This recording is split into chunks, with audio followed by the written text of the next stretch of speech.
1, 2, 3, come on.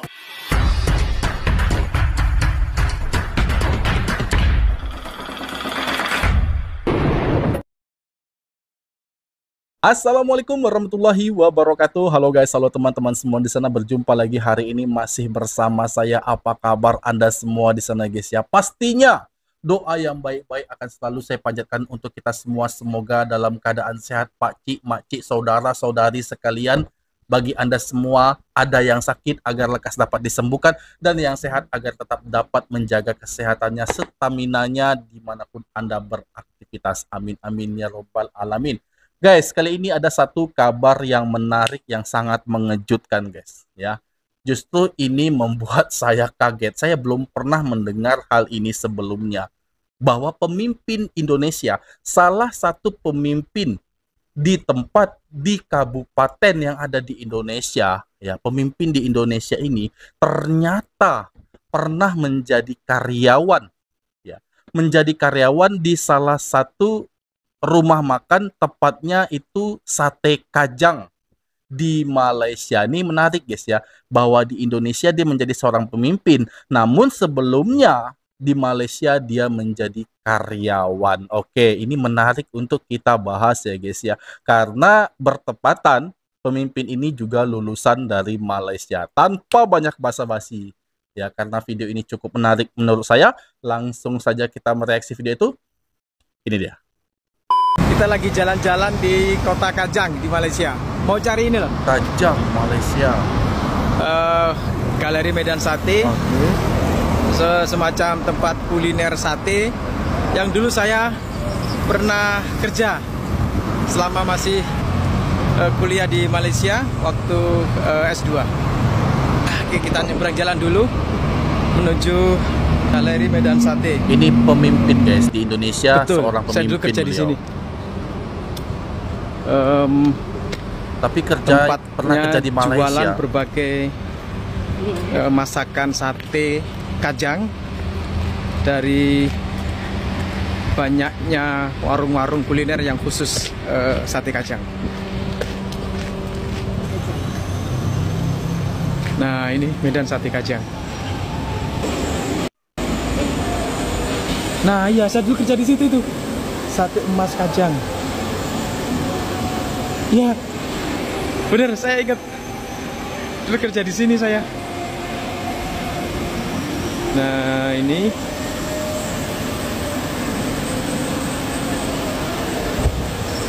jadi ini bener ini restoran Sate Emas Kajang. Pemiliknya Muhammad Rizal bin Mahful.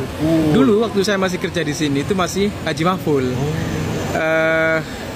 Ya sekitar tahun 2001 lah, sekitar setahun saya kerja di sini. Nah, sekarang saya balik ke sini beli satenya, merasakan satenya. Ini yang sate ayam. Bismillah. Ingat lagi lah saya dengan Sate Kajang ini.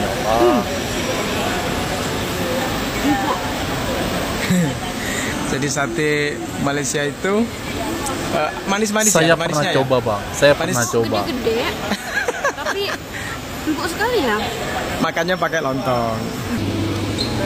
Cik, saya dulu kerja kat sini. Tahun berapa? 2001. Oh, saya tak ada lagi.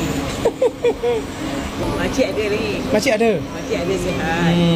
Ya. Dah 24 tahun. Makcik tu sepupu saya. Oh. Bang Rizal tu yang saya sempat jumpa. Adik ya? Oh. Dulu student. Kerja malam lah. Kan paling malam kan sini kan? Tutup yang paling malam lah.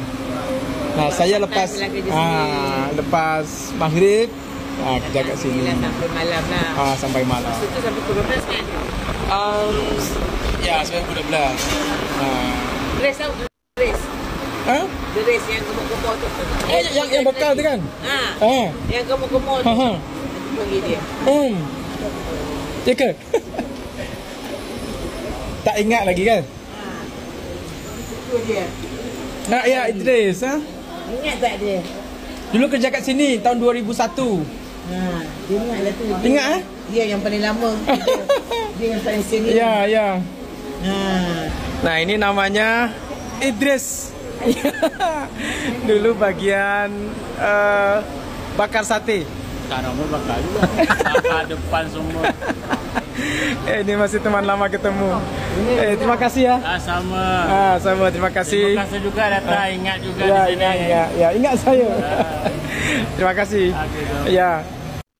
Dan itu dia guys ya, nasib orang tidak ada yang tahu bagaimana ke depannya. Itu yang terjadi kepada salah seorang pemimpin dari Indonesia.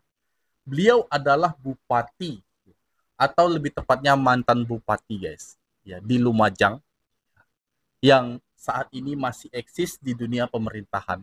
Dan ternyata dulunya di tahun 2001 dia adalah seorang pekerja karyawan di salah satu rumah makan sate kajang yang ada di Malaysia. Masih ingat lagi memori itu karena masih ada karyawan yang satu angkatan dengan dia juga masih bekerja di sana guys ya. Jadi memori itu tidak akan dapat terlupakan.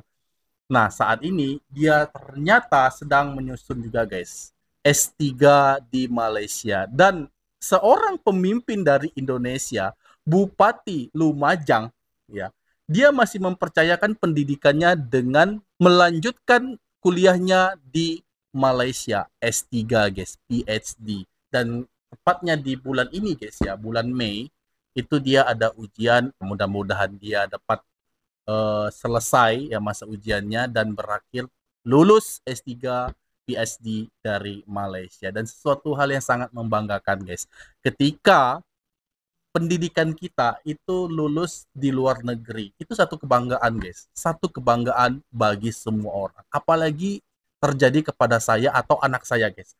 Anak saya itu lulusan misalnya lulusan Singapura atau lulusan Malaysia atau lulusan Brunei, itu menjadi satu kebanggaan bagi kita semua ya guys ya. Karena lulusan dari luar negeri tentu sudah tidak perlu dipertanyakan lagi akreditasinya, apalagi lulusan dari Malaysia. Tapi rupanya di Indonesia tidak semua bernasib mujur guys. Bahkan ada pula dari mereka di Indonesia yang sudah lulus S1 dan juga S2 sarjana, tapi tidak sesuai dengan apa yang dia harapkan, yang dia cita-citakan selama ini, selama dia menuntut ilmu.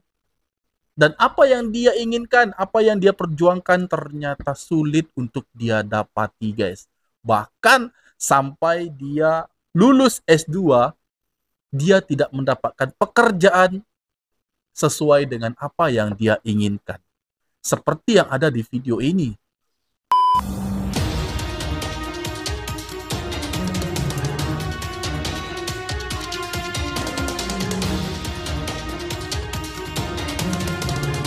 Kemarin lihat video ini, dan ini adalah realita pahit tinggal di Indonesia. Orang tinggi-tinggi kuliah sampai S2 atau master, tapi end up jadi ojol. Sebenarnya bukan mendiskreditkan profesi ojolnya, betul, karena Kak. itu Betul, sah-sah Kak, aja betul, dan Kak. halal. Tapi ini adalah fenomena underemployment, karena sebenarnya kita punya kapasitas yang lebih tinggi, tapi end up kerja tidak sesuai dengan kapasitas kita. Orang S2 mungkin sebenarnya bisa kerja jadi akademisi atau jadi expert di bidangnya. Tapi karena nggak dapat pekerjaan, jadinya end up kerja jadi ojol karena butuh makan dan cari uang untuk hidup. Kalau protes salah pemerintah, nanti katanya kok pemerintah mulu yang salah. Tapi kalau mau nyalahin diri sendiri juga udah ikhtiar sampai S2, masa kita yang salah?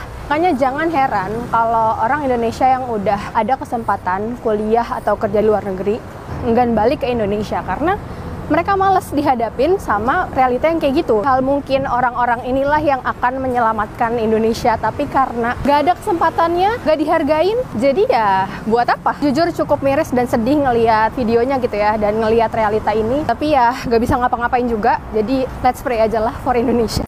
Guys, sedih, miris, apa yang terjadi di Indonesia guys. Kita lihat ya, dari video ini saja, 5 kali dia naik ojek online. Ternyata kelima-lima drivernya itu adalah lulusan S2 atau master, magister S2. Iya, magister S2 itu kan kita udah tahu. sudah kuliah 4 tahun, terus dilanjut kuliah 2 hingga 3 tahun. Ya, kuliah, dan kuliah lagi, tapi akhirnya dia berprofesi sebagai driver ojek online. Bukannya kita mendiskreditkan, betul, tapi ini sesuatu hal yang miris. Karena dia punya kemampuan, punya kapasitas lebih ya untuk mendapatkan pekerjaan, profesi atau karir dia di dalam kehidupan dia ya. Tentu hal ini dia tidak inginkan.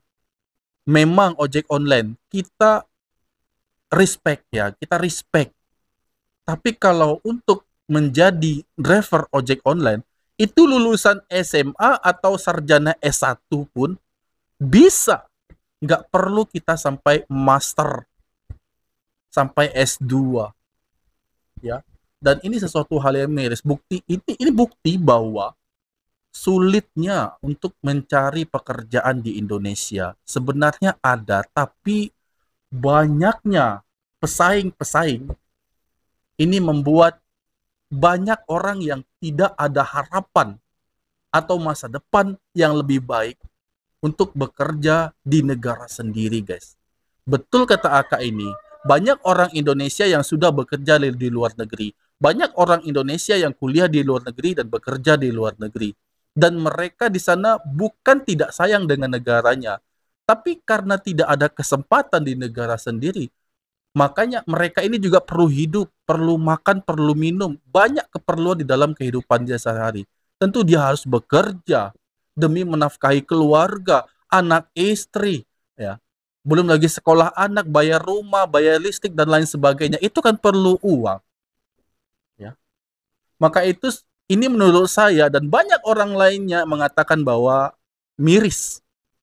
Ya, miris karena S2, dia sarjana S2 tapi berprofesi sebagai ojek online. Kita nggak salahin ojek online-nya, guys ya. Tapi kalau dia berprofesi ojek online, itu nggak harus sekolah sampai S2. Cukup di SMA saja, dia bisa mendapatkan pekerjaan itu. Ini kuliah sudah lama ya guys ya. Bertahun-tahun, udah banyak uang keluar. Ratusan juta rupiah. Ujung-ujungnya menjadi berprofesi sebagai ojek online.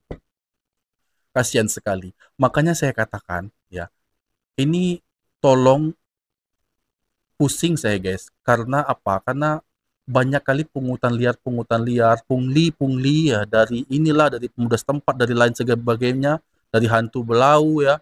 Banyak kutipan kepada perusahaan-perusahaan yang membuat mereka tidak betah ada di Indonesia.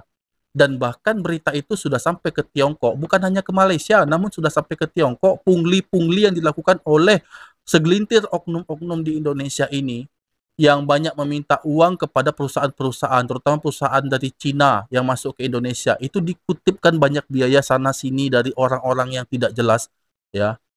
Dan tentu itu membuat resah dan gelisah mereka berusaha atau membuka usahanya berinvestasi di Indonesia. Ya, jangankan yang akan masuk, yang masih bertahan saja di Indonesia ini sudah cukup berat. Jadi ini sebuah tantangan yang sangat rumit bagi mereka semua untuk terus beroperasi di Indonesia. Dan saya harap ya masyarakat semua ingin juga bahwa pungli-pungli ini dapat ditertibkan ya, agar menimbulkan rasa aman bagi mereka, para pengusaha-pengusaha luar yang masuk ke Indonesia.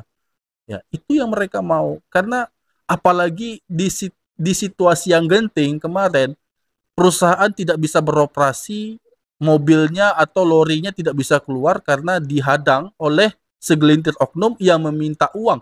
Apabila uang itu tidak diberikan, maka lori tidak bisa jalan, tidak bisa beroperasi, dan perusahaan itu akan bisa. Dan ini membuat banyak saudara-saudara kita yang akan terkena PHK lagi apabila ini terus dibiarkan.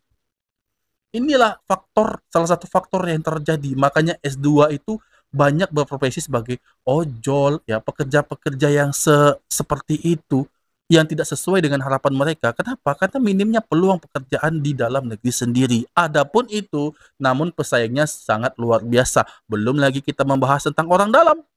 Jadi terus guys, terus saya mendoakan semoga hal-hal seperti ini dapat diselesaikan oleh pemerintah kita, pemerintah Indonesia. Coba kita lihat Malaysia selalu setiap tahun dapat membuka peluang pekerjaan bagi banyak orang, bukan hanya orang Malaysia saja, namun orang-orang luar dari negaranya juga bisa diberikan pekerjaan yang layak. Itulah yang diinginkan oleh orang Indonesia, selalu menciptakan peluang pekerjaan bagi mereka. Bukan pun kalau kita untuk bekerja di satu perusahaan, namun bisa membuka peluang pekerjaan bagi banyak orang. Tapi di saat kita ingin membuka usaha di dalam negeri, ada pun pungli, itu yang sangat memberatkan kita. Semoga pemerintah dapat menyelesaikan masalah pungli-pungli ini guys. Dan itu menimbulkan rasa aman bagi mereka yang akan masuk dan berinvestasi mempercayakan negara Indonesia sebagai tempat usahanya.